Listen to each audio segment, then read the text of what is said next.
Ladies and gentlemen, welcome to a new episode of Amy's Friday Pulse that casts light on one of the harmful social traditions of our nation, which is female genital mutilation, abbreviated as FGM.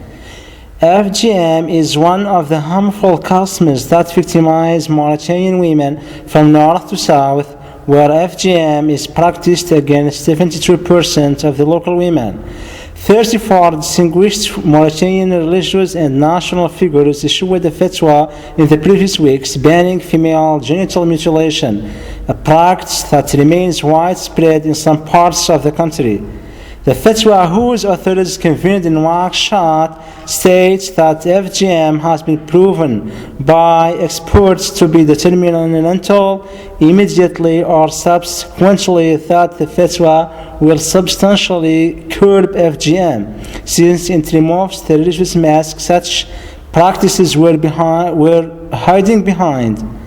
Today, we're gonna discuss a number of related questions with Amy members. So the first question is, how FGM psychologically affects the females? The answer of this question will be with Mr. Mohammed Bouya Wilbamba. Thank you very much, Hamad Yahya. Before dealing with some of the psychological impacts of FGM, I would like to draw the listeners' attention to a phenomena we have in Mauritania and other parts of the world. They say that the West NGOs and international organizations are fighting FGM because they want the Muslim woman to take the path of immorality, while it is totally the opposite. There are lots of proven psychological impacts of FGM. For example, women who have undergone any form of FGM, introcision, circumcision, or infibulation, or other painful rituals, are so traumatized that they can only associate their genitals with pain and possible death from childbirth, of which there is always a much higher possibility than with circumcised women. The idea of sexual intercourse as a pleasurable activity is inconceivable for most of them. There are hazards of sexual well-being, childbirth, and marital intercourse. FGM reflects their continuous negative desire towards sexual intercourse with their husbands. Eventually, FGM is a pain and trauma in childhood, complex and anxiety in adulthood. And thank you. Thanks, Mr. Mohammed Bouya, for the excellent answer. The second question is, why FGM is still prevailing practice in the rural areas? The answer of this question will be with Mr. Sheikh Ahmed Tilba. Thank you very much. The prevalence of FGM varies significantly from the city and rural areas. In the rural areas, the female genital mutilation is still very strong and engraved within the minds of common people. These people still believe in the practice as a sacred and religious obligation and a social sign of the femininity. Recently, many religious leaders gathered to decide that FGM has got nothing to do with the spirit of Islam, but rather it's an accumulation of some profane practices that were passed on from one generation to another without being able to question its medical side effects, not only on the female individual but also on the whole society. This practice is still prevailing mainly in the rural areas because many people there do not have access to education.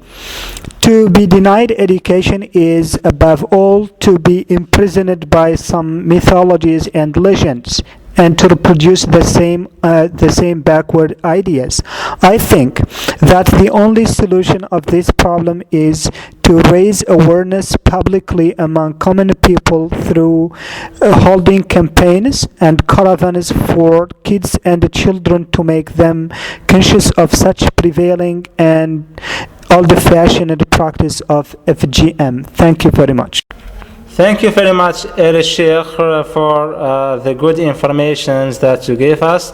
Of course, this is very intricate subject, since it's related to people's mentalities. The other question is, what has been done to overcome this harmful tradition? The answer of this question will be with Mr. Abdul Muntalib Abdul Wadud. Thank you very much on this question. This practice of female genital mutilation had been ingrained in the minds and hearts of Mauritanians for centuries. Mothers and grandmothers used to perform the FGM using primitive ways and means that may bring disabilities to the females. But what has been done so far is very encouraging compared with other countries. We know that mentalities can never be corrected overnight. In the last weeks, Mauritanians started paying attention to the dangers and consequences of this harmful tradition.